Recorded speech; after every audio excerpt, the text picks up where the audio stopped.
And welcome, Destiny Christian Church, to Destiny Devos. And I want to talk to you today about the idea that when you're in the desert or the spiritual wilderness, that is not by mistake. That usually it's God's idea that He put you there. And there's a couple scriptures I'm going to show you in a minute, but let me just say this, that there's a beautiful scripture in Exodus that says, now when Pharaoh went up, and let me get my notes here together.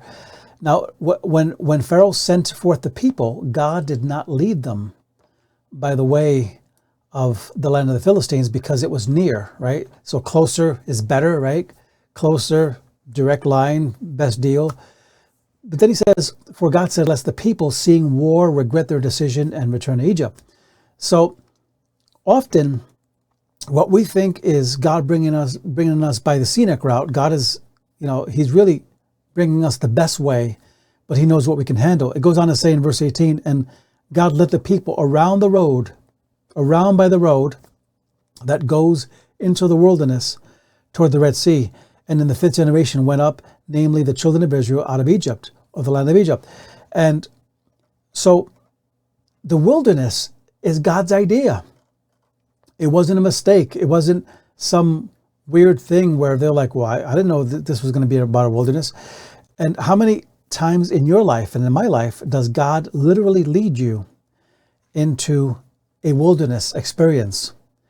And think about for a minute people in the scriptures that experienced this, right? Like think about Moses, let's say, right? Moses spent time in the wilderness. That's where he got his calling. That's where the burning bush was. And there's something about the wilderness that strips us of everything we know and everything we think we are. And in that wilderness, we can't control it. We can't do anything but wait on God. So Moses was established in his calling in the wilderness, and he was prepared. An old saying I remember when I was in Bible school many years ago, the idea that real lessons don't happen in school, but they happen in the backside of a desert. And that's where you really learn, when God puts you aside and says, I want you to stand here and learn. But what about Elijah? Elijah ran into the wilderness, right? That's where he wanted to die, which tells us that the wilderness is not a vacation spot. It's not a place where we're going to have fun and it's going to be nice and cool. It's a place where you will suffer, where you're going to suffer want and need, and you're going to struggle. But what about Jesus? Jesus, right? It says, and I have the scripture here, it says in Mark 1:12, it says, at once the Spirit drove Jesus into the wilderness. And think about it, that this was right after Jesus was baptized, and then it says immediately, in the King James, immediately the Spirit drove him into the wilderness.